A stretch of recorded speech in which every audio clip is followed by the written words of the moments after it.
give you some advice that goes against absolutely everything you hear from everybody on social. If that's how you approach your content, you need to stop posting and creating immediately, because what it actually is doing is it is hurting you rather than helping you.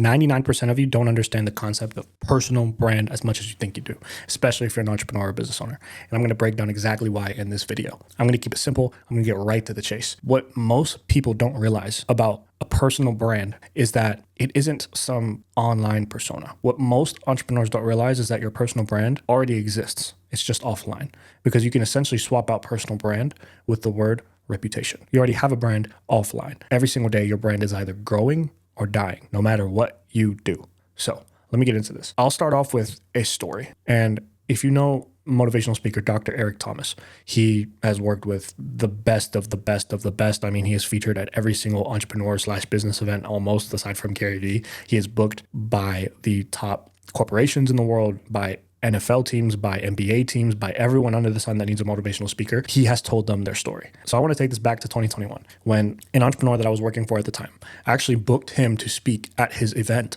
in front of, I believe, 3,000 to 4,000 people in the insurance industry. And Dr. E.T., he just goes by E.T., and I'll just call him that for now. E.T., with millions and millions and millions of followers, had everybody buzzing to go see him. And this isn't the only celebrity that was at that event. This isn't the only celebrity that I've had the opportunity to record interviews with backstage, record them on stage, et cetera, et cetera. This event had Deion Sanders speaking, E.T., Patrick Bet-David, all speaking. And I'm going to tell you, one of them stood out the most. And it was E.T., who this story is about. And I can explain it very simply. Before you go on stage, there's something called, for the talent, if you don't know, a green room. If you're an entrepreneur that's ever spoken on stage or performed in front of an audience, you know that the green room is just where you level your head, where you get a bunch of privacy, and where you just hang out before you end up going on stage. And everyone has a different routine. Everyone also has different rules. Some people walk in with security and have security guarding the green room in the back. Some people don't let anybody in the green room. Some people want everybody in the green room just to talk to everybody. And I can tell you I've been backstage in the green room with people like E.T., Deion, PBD, list kind of goes on. And the one that stood out the most to me was E.T. And the reason was because I was taking pictures in the background. Matt was talking to E.T. in the green room. And he didn't mind if people were in the green room as long as they were involved with the event. I mean, it's not like top-notch security like the president of the United States should be. But one thing that the green room obviously has to allow is employees of the actual facility, of the actual stadium, arena, whatever you're in, to go in and out of, because they're just taking care of things. They work for the venue. And as Matt and E.T. were talking, Matt is the entrepreneur that I was working for at the time. I'm over here snapping pictures. And I kid you not, every single person that opened up that door, which was authorized, whether it's a security guard, whether it was a janitor coming in to pick up the plates, take out the trash, whether it was somebody to let you know that there's 5 minutes before you're going up on stage, every single time someone would walk into the green room in the back, he would pause, give me one moment, stand up out of his chair, walk over to the person that walked into the room and introduce himself. Hi, I'm Eric. And this stuck out to me because every celebrity, everybody has their own rules in the green room, right? And you obviously don't judge if most people want to be left alone. But what E.T. understood is that every single person that walks in that room will walk away with some sort of takeaway from their experience with him. What he understood, what he embodied, is that saying of like, people don't remember what you say or do or whatever. They remember how you made them feel. And he made every single person that walked into that room feel important, seen, and like a human being. What I realized there is part of the reason why he is booked across the world in front of the biggest audiences, in front of the biggest corporations, the biggest sports teams, etc., is not a result of his quote unquote personal brand. It was a result of who he was in those tiny moments that you never get to see.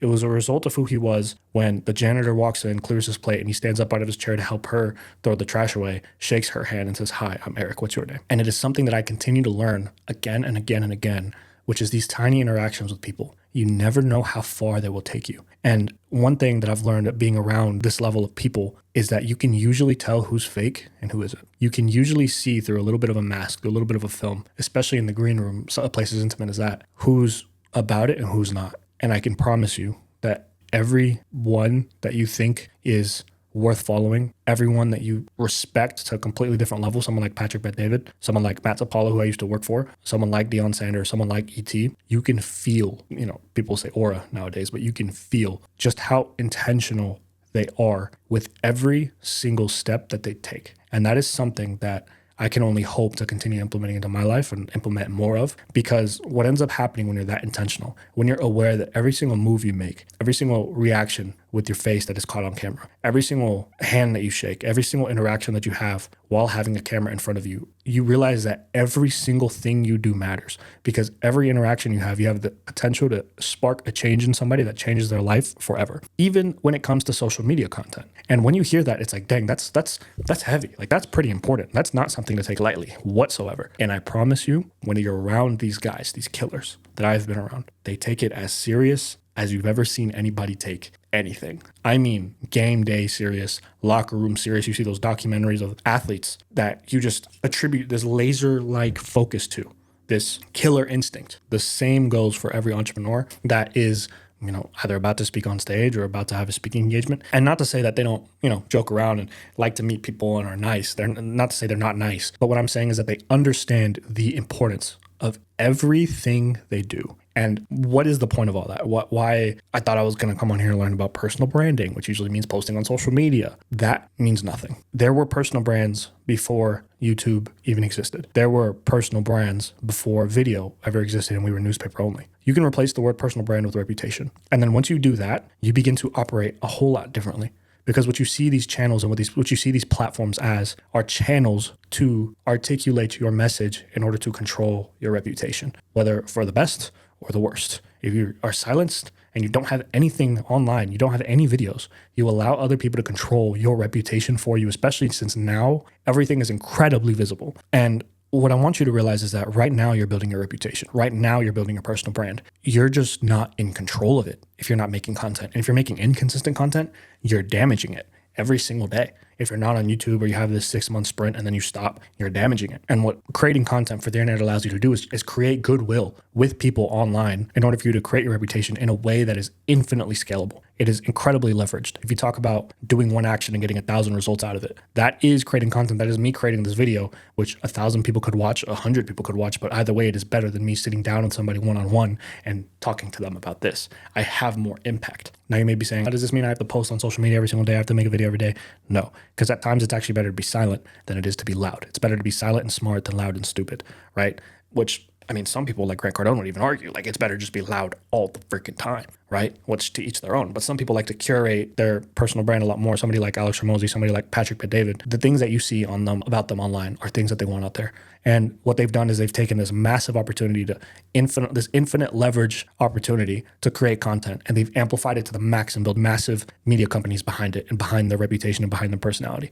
And they can, honestly, what it affords them to do is make a lot more mistakes, right? Because as an entrepreneur, and I know this, especially a little bit more in the beginning stages, is that you're going to make a ton of mistakes, and having, a following that has known and grown with you over time is they're willing to forgive you a lot more. I've seen failed launches. I've seen countless failed initiatives, whether it was working for Matt, who worked alongside Patrick Bet-David. I saw countless failed launches from Valuetainment, which I got to see the behind the scenes of when I used to work for Matt, is that when you have these audiences, they're willing to forgive a lot more.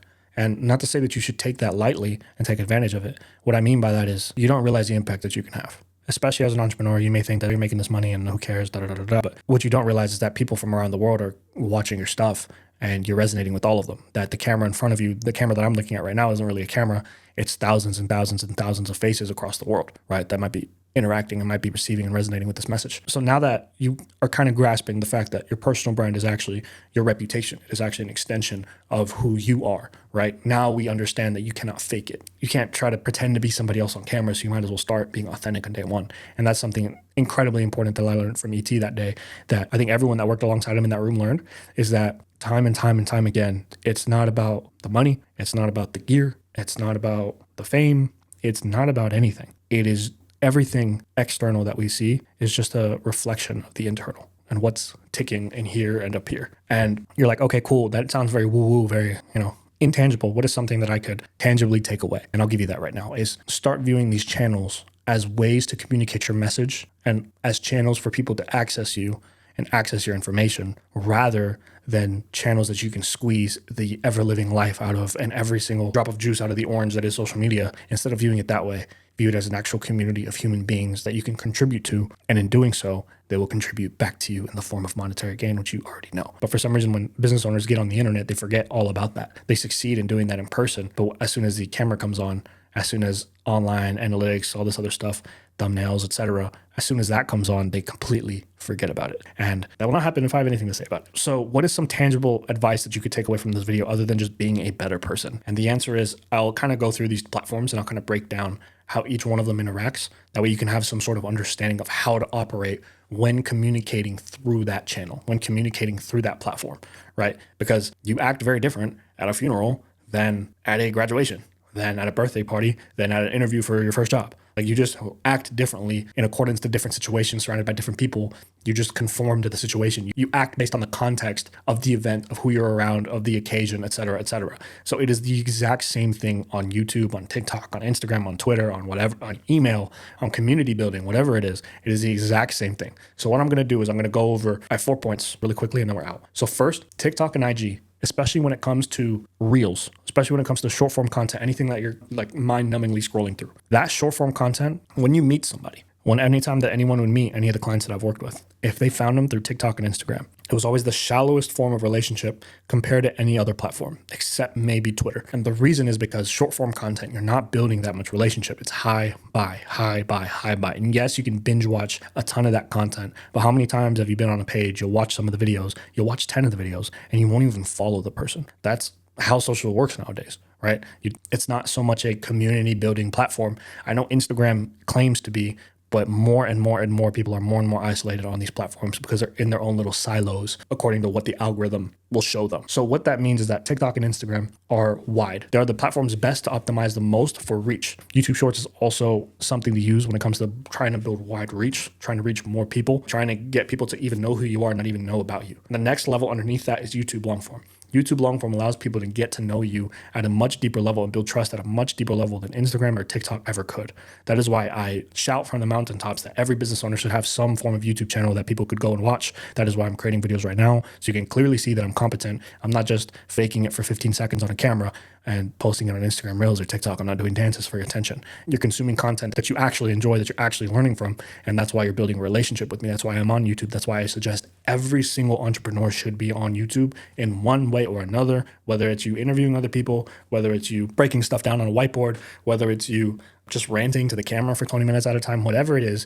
YouTube Longform is the biggest opportunity to build a relationship with potential clients, potential customers, with anything you do. And it is why brands like Shopify have a massive YouTube channel. It is why CEOs more and more and more creating their own content on these platforms. It is why the CEO of Instagram is hopping on YouTube channels for interviews. Like the CEO of Instagram, you would think is on Fox News, CNN. No, where is he doing his hand-to-hand combat? It is on YouTube channels and different podcasts that are long-form YouTube. What does that tell you?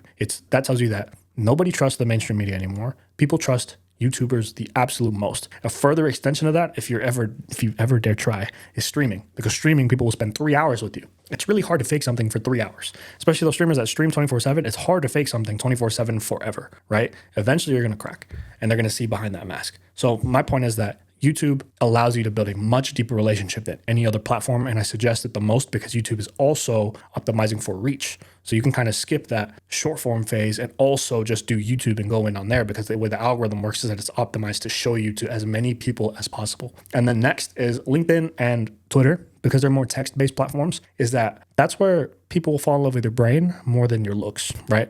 More than the fancy edits, more than the flashy stuff. If you get people addicted to you on LinkedIn and Twitter, according to your text posts, those are people that really rock with you, independent of whatever flashy stuff that you're posting. And it is honestly the lowest budget opportunity thing that you could do is be active on those platforms and be consistently writing on those platforms.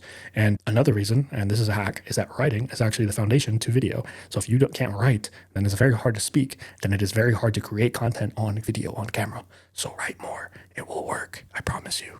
And it's a great way to process and test thoughts. So after that is email and communities. What those are extremely intimate. What those are third base, if you will. If short form content is first base, long form content is second base, and third base is email and communities, with fourth base, home, being an actual purchase, an actual doing business with you. Third base is email and communities, meaning it is much more intimate than long form content because it is one-to-one, or it is one to few, right? Versus one to many. If you have 100,000 subscribers on YouTube, but you have a platform or community with only 100 followers or only 100 members, it is much more intimate and is much more customized.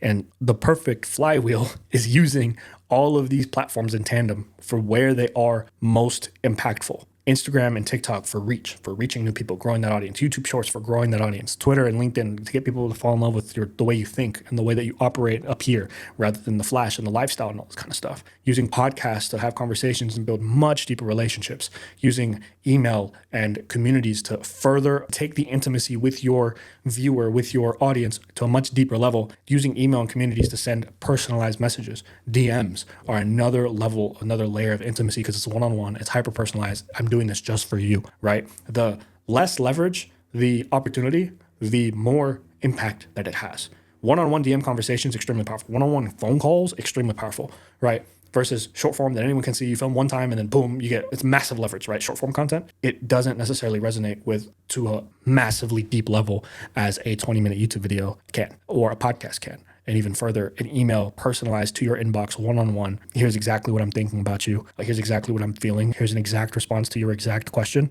especially in communities, for example. That is a much deeper level of intimacy, and you are just that much closer to getting this person to buy from you and trust you. And that is why you're building your personal brand and your reputation in the first place. And these are actually the most neglected out of all of these, is these intimate platforms like email, like community, because not only do you own their information, but you can also further that relationship with these people. So that's a quick summary of how all these platforms work and how you can use them to further build your reputation. And people think that building a successful personal brand or successful reputation means building a big one and having everybody know you and going viral. And that is the complete opposite of what I would suggest, especially if you're selling to business owners. I'm not optimizing this channel to get many views. I'm not optimizing this channel at all to go viral. I am optimizing to get more reach, of course, but I by no means am intending to be Mr. Beast with this video. I'm in no way intending to be a massive YouTuber at all.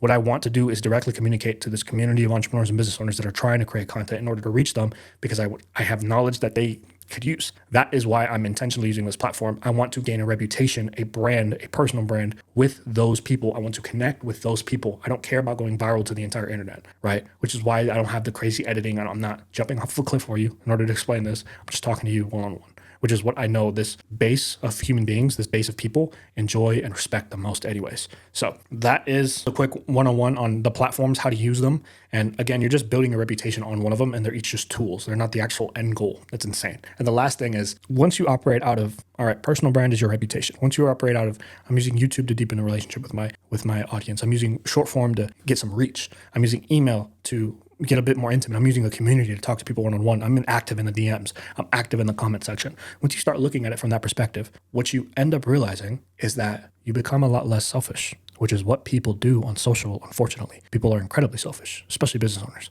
because how it's been sold to you is it's a way for you to get clients and customers on demand. The reason that is the case is because the people that get clients, customers on demand are giving the absolute most value. They're outgiving everybody, right? And if you think about hand-to-hand combat in person, which a lot of you are older, so you remember before the internet, the people that would get the most attention at parties, the people that would be celebrated when they would walk in the room, are the people that gave the most, the people that were liked by everybody. And what do people like? Being given gifts, being given value, right? And you can think of someone that has given you a ton of value immediately. Once I say that word, someone pops to mind. Your content, if you're making it to make yourself seem like the hero, to make yourself seem like the Luke Skywalker, like the Simba coming to save the day, right? If you're making your content and positioning yourself as the hero in the story, then you're not giving your viewer the opportunity to become the hero of their story. And they will see your content. They'll be like, cool, awesome to see, bro, that you're crushing it. Awesome to see that you're a hero and that you're slaying dragons and whatnot. But I'm not looking for another hero. There's not enough room in my story for the both of us. I need a mentor. I need a guide. I need Yoda. I need a mentor. So if you're positioning your content in a selfish way to highlight yourself as the hero, sure, you're going to build some authority, but you're going to miss out on that trust that you're doing all of this for in the first place. Social media and the way that content works, it's not this crazy new thing. It's just a new, faster way to get who you are on the inside out to the world. And if what's on the inside is rotten, and if you're selfish and you're consistently asking for stuff from people without giving anything in return, and you're just taking people's time, taking people's energy, taking people's mental space, their attention, without providing anything else in return, you're going to get exactly what you give, which is nothing. And that is why most of you, if you're not making content that anybody asks for, and you're not reading your comment section, and you're not reading the DMs about what people want out of you, and you're using social media in a way that is extremely selfish, I'm going to give you some advice that goes against absolutely everything you hear from everybody on social. If that's how you approach your content, you need to stop posting and creating immediately, because what it actually is doing is it is hurting you rather than helping you, because you are only quickening the process. You're only speeding up the process in which people find out that you're really just about yourself. And if that's the case, it is in your best interest to slow that process down as much as possible so people don't realize that you are selfish internally and whatnot. But if you're even considering and creating content and giving back to people, you're not that person. And oftentimes I find that entrepreneurs are doing the opposite, and they're creating selfish content inadvertently. They just don't realize it. They're doing it on accident because you guys didn't grow up with this stuff. So it's completely different. I view it completely different than someone that didn't grow up with this stuff, because I grew up with it in my hand. That is where I'm going to end off, because that is the entire point of this video. That is what 99% of you get wrong about building a personal brand online and content creation. As always, leave a comment down below. I'm gonna make a video and I'm gonna respond to you regardless of how big this channel gets. That will be my priority. And if you want to join a community of like-minded entrepreneurs trying to get better at content creation, trying to help their business with content, and you want to learn how to grow on these different platforms and how to use it to make more sales and build your business, then join. I have a school community. It's absolutely free. I host free Q&As in there every single week on Fridays, and I'm just using that as a tool to further my relationship with you. So if you like what you saw in this video and you want a lot more of it, click on that link in the description. Other than that, bye.